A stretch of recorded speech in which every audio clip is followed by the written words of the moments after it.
You just realized your business needed to hire someone yesterday. How can you find amazing candidates fast? Easy. Just use Indeed. Stop struggling to get your job post seen on other job sites. With Indeed sponsored jobs, your post jumps to the top of the page for your relevant candidates, so you can reach the people you want faster. According to Indeed data, sponsored jobs posted directly on Indeed have 45% more applications than non-sponsored jobs. Don't wait any longer. Speed up your hiring right now with Indeed. And listeners of this show will get a $75 sponsored job credit to get your jobs more visibility at Indeed.com/kidsandfamily. Just go to Indeed.com/kidsandfamily right now and support our show by saying you heard about Indeed on this podcast. Terms and conditions apply. Hiring? Indeed is all you need. Welcome to the Covert Narcissism Podcast. I'm your host, Renee Swanson. I am not a therapist, and you are not a victim. I read a post in my Facebook group this morning that just stopped me in my tracks.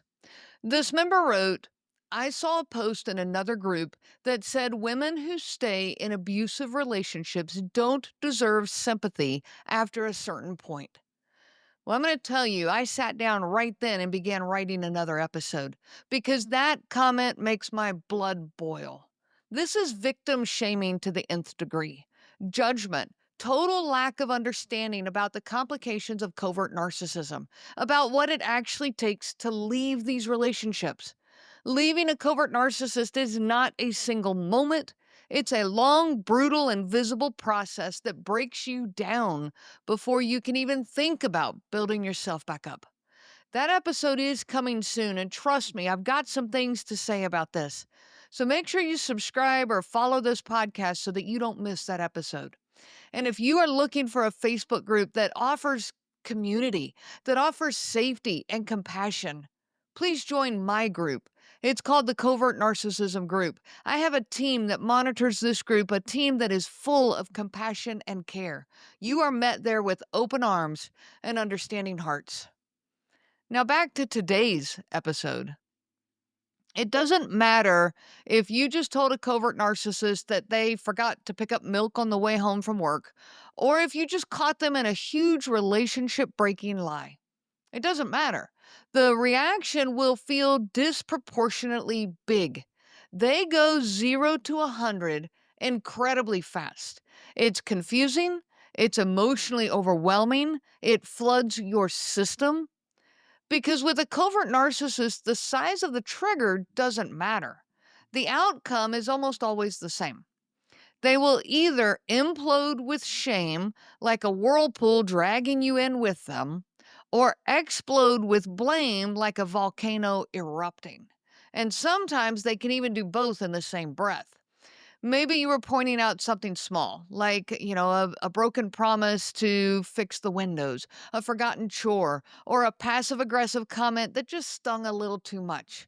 Or maybe it was a big conversation, the one where you finally spoke your truth, the one that you had rehearsed 100 times in your head or 1,000 times. Either way, here you stand, your heart is pounding, bracing for a response that never feels quite right. Like it never feels safe. It never feels healthy, and it never leads to actual resolution and connection. Well, what follows is either this sudden collapse. This is tears, self-loathing, declarations of being the worst partner in the world. It's like the whirlpool in the water that is dragging you down with them. Or it's a full-blown attack. Accusations, yelling, gaslighting, emotional warfare, maybe even things flying through the room, like a volcano that has just spewed lava all over you. If you've experienced this, you know exactly what I mean. Today, we're unpacking what's really happening in those moments. Why narcissistic people tend to either implode or explode when they're confronted, and more importantly, how to protect your peace when they do.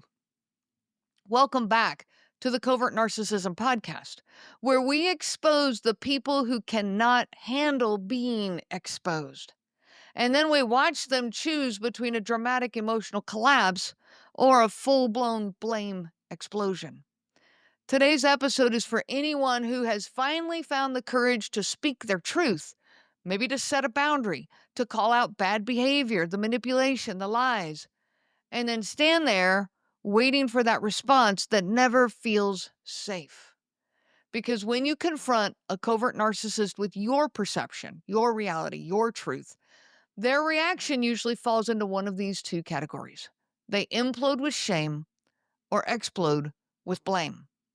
Now, let's dive into what this actually looks like, why it happens, and how to actually protect your peace when it does.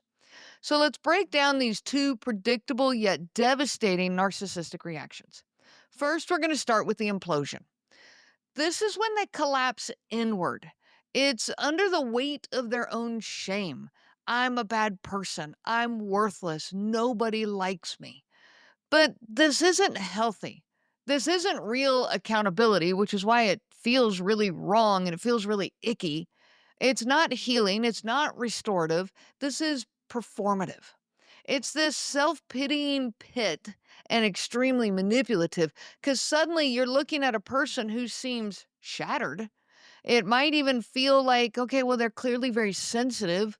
You might even think that they're being genuine. Maybe they cry and they spiral into phrases like, I'm just the worst person in the world, or you're right, I ruin everything. Why do you even stay with me? You deserve someone better. And so, what does this do to you? This flips the emotional responsibility back onto you because now you feel like the bad guy. Like you were being too harsh, you were being too mean, insensitive. And so now you find yourself comforting them. You're reassuring them. You're tiptoeing, trying to help them to feel better. You're like even desperately now trying to get them out of this pit and you're pumping them up. Yeah, but in the meantime, the original issue, the lie, the betrayal, the manipulation, or even just the small, simple issue, it gets buried, never to be talked about again. It goes to that never, never land, okay, that I've talked about before. The other response is the explosion, and this one's loud, aggressive, blame shifting, yelling, threatening, intimidating. Suddenly, the entire conversation becomes about your tone, your timing, your delivery, your audacity for even bringing this up. And they'll say things like, you're impossible to please. You're just looking for reasons to fight. You always make me out to be the bad guy. You're crazy. You twist everything I say. Now, you might simply be asking, hey, did you grab the milk on the way home? And they're exploding at you, telling you you are impossible to please. You can't even have a simple conversation with somebody who is reactive like this. They go 0 to 100 over nothing. The rage may come in screaming matches or stonewalling and the silent treatment or sarcastic cutting comments that are meant to humiliate you and knock you down. The accusations are full of all the things you have ever done wrong, anything you have ever said that hurt them or that they took offense at, how your tone was spiteful or the look on your face was nasty. But again, notice the pattern. The focus shifted off of what they did. Again, whether that is something small as in the milk or as big as cheating on you. And now the focus is on to how you're making them feel. Both of these approaches by the covert narcissist shifts the focus away from what they did and away from your feelings and your perspective and onto theirs. Both approaches return them, the meanest one in the house or the most broken one in the house, back to the center of attention, which is exactly where they want to be. They want to be in the center of your fix it mode, whether that be you're pumping them up to get them out of their pit of shame, or whether you're appeasing them to bring them down off of that explosion that they're doing. Think of it like this. When they implode, it's like getting sucked into a whirlpool. At first, it seems quiet, almost eerily still, but before you know it, you're spiraling downward, pulled into their self pity, their emotional collapse, their declarations of worthlessness. And now you're trying desperately to swim out of this whirlpool, trying to fix them, to rescue them and drag them out of it, because that's what you've always done. And just like a whirlpool, the harder you fight it, the deeper you sink. But when they explode, it's the complete opposite. Now it's like you're standing at the base of an erupting volcano. It's hot, violent, unpredictable. You're dodging emotional lava, accusations, insults, blame, deflection, flying at you from every direction. And you're left scrambling to protect yourself from the fallout and trying to settle this volcano down. Both are overwhelming. Both derail the original conversation. That gets lost. Again, going to Never Never Land, never to be talked about again, never to be brought back up. I'll never say it that way again.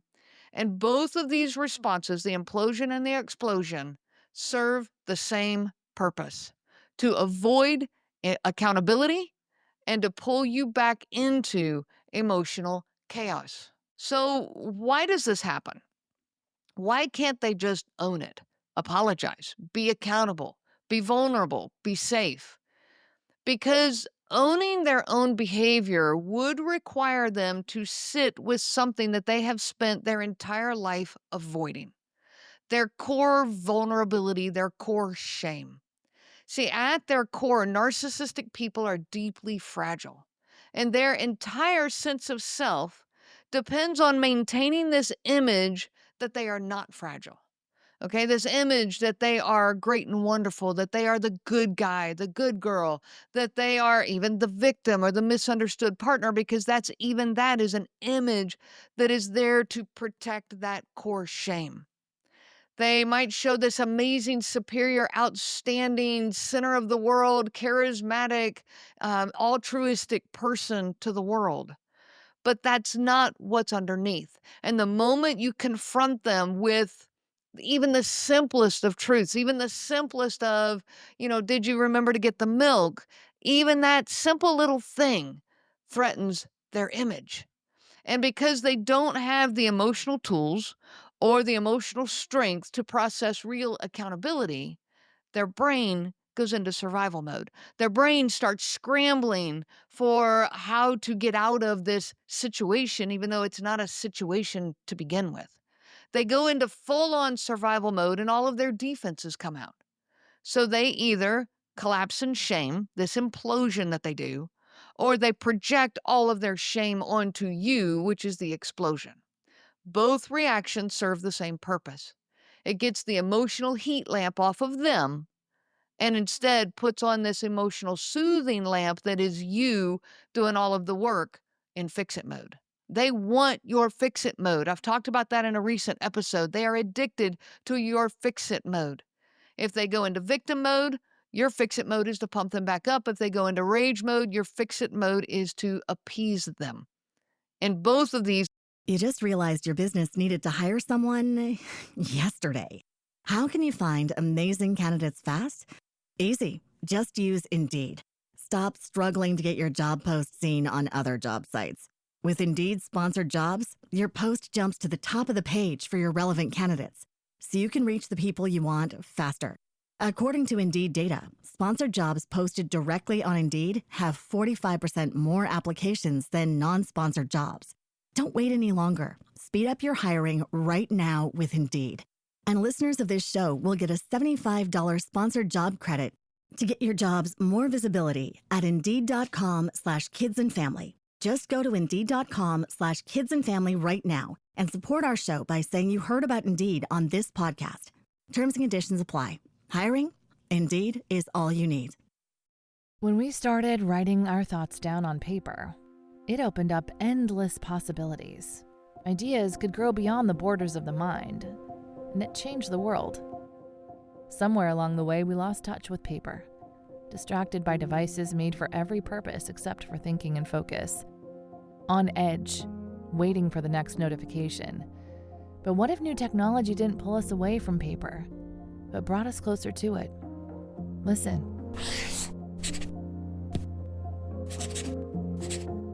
That's not paper. It's the sound of the new Remarkable Paper Pro, rewriting the future. A paper tablet with a true color ink display, gentle reading light, and unheard of tactility.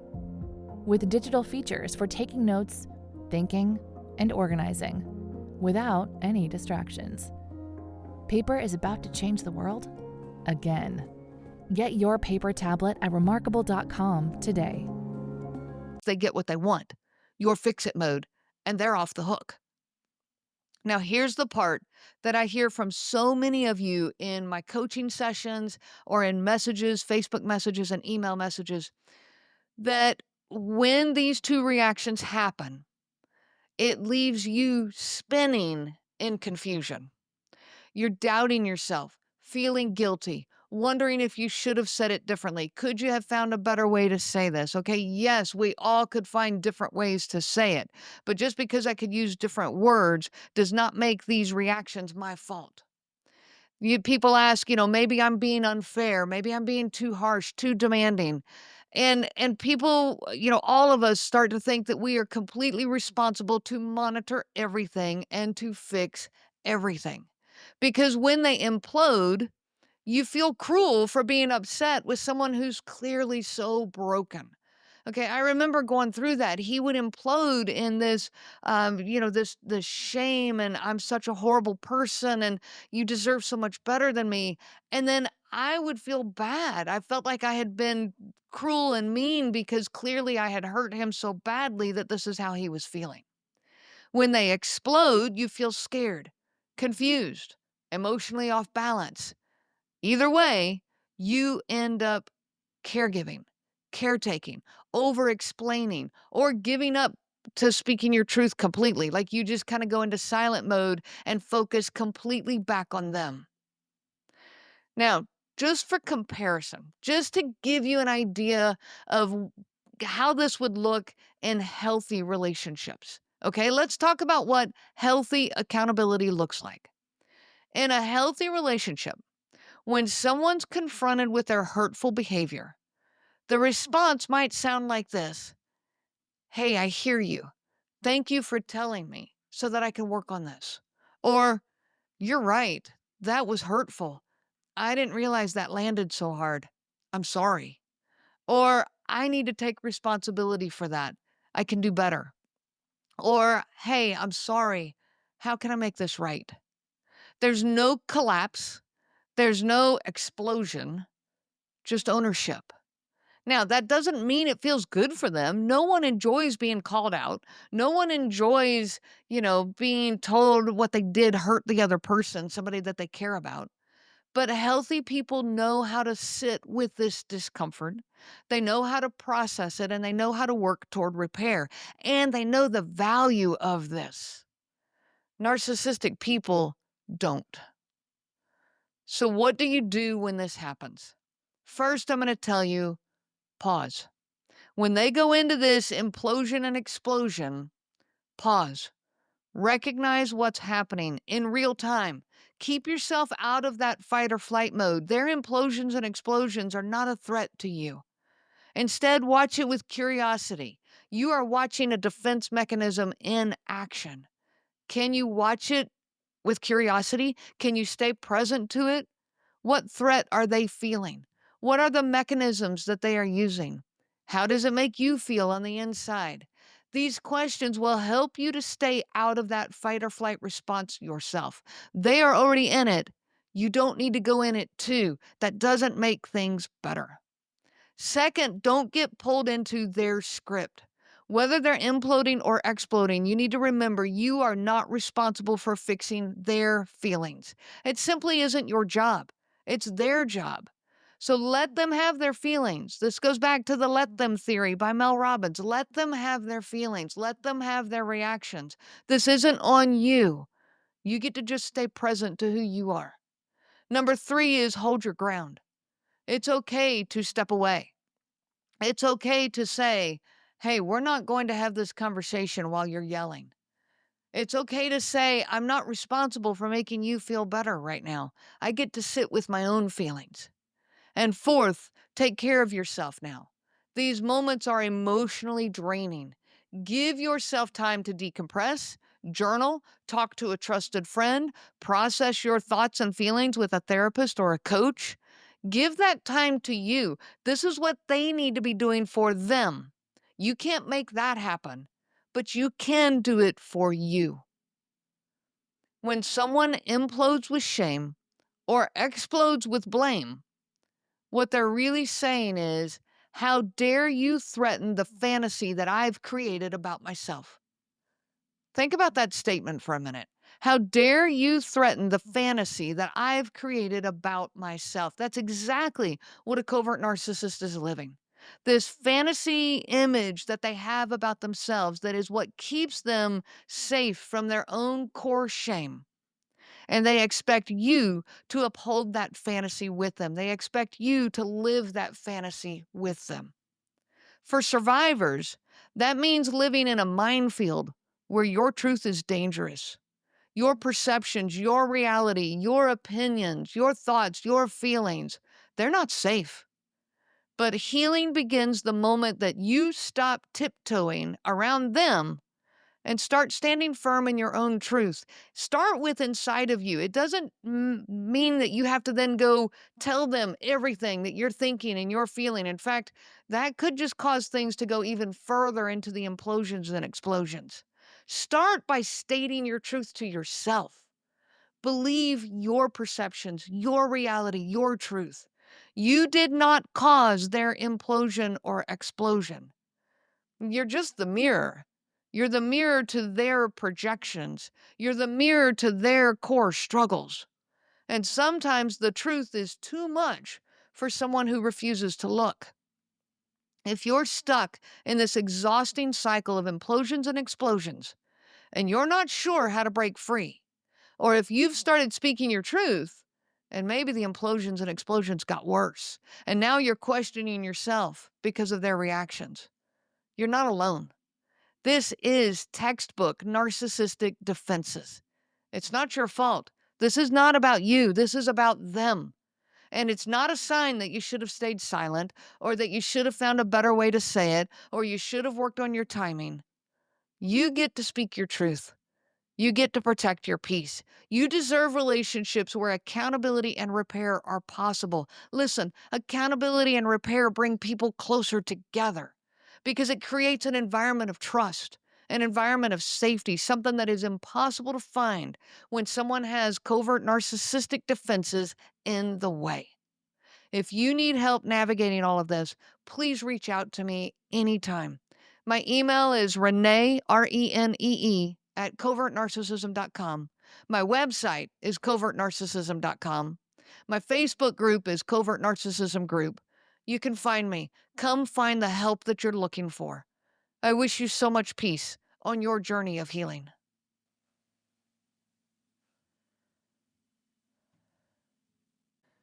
You have been listening to the Covert Narcissism Podcast, where we break apart the insidious nature of these incredibly destructive and frustrating to the ends of the earth individuals. If you are struggling with the isolation, overwhelming self-doubt, and obsessive ruminating, you are not alone. I offer live, personalized coaching that is specific for you. This coaching can be individual or group sessions, or a combination of the two.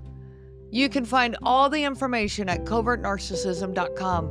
Reach out anytime. My email address is Renee, Renee, at covertnarcissism.com. And remember, I am not a therapist and you are not a victim, but I am a coach and you are a survivor. The information provided by Renee Swanson, Covert Narcissism Podcast, and CNG Life Coaching is for educational purposes only and is not to be used for diagnosis purposes. It is not intended to be a substitute for clinical care. Please consult a health care provider for guidance specific to your case. This material discusses narcissism in general. Renee shares stories from her personal experience as well as from those she has talked with for several years. Her material does not claim that any specific person has narcissism and should not be used to refer to any specific person as having narcissism. Permission is not granted to link to or repost this material to support any allegation or claim that any specific person is a narcissist. That would be an unauthorized misuse of the material and information provided. You just realized your business needed to hire someone yesterday. How can you find amazing candidates fast? Easy. Just use Indeed. Stop struggling to get your job post seen on other job sites. With Indeed sponsored jobs, your post jumps to the top of the page for your relevant candidates, so you can reach the people you want faster. According to Indeed data, sponsored jobs posted directly on Indeed have 45% more applications than non-sponsored jobs. Don't wait any longer. Speed up your hiring right now with Indeed. And listeners of this show will get a $75 sponsored job credit to get your jobs more visibility at Indeed.com/kidsandfamily. Just go to Indeed.com/kidsandfamily right now and support our show by saying you heard about Indeed on this podcast. Terms and conditions apply. Hiring? Indeed is all you need. When we started writing our thoughts down on paper, it opened up endless possibilities. Ideas could grow beyond the borders of the mind, and it changed the world. Somewhere along the way, we lost touch with paper, distracted by devices made for every purpose except for thinking and focus. On edge, waiting for the next notification. But what if new technology didn't pull us away from paper, but brought us closer to it? Listen.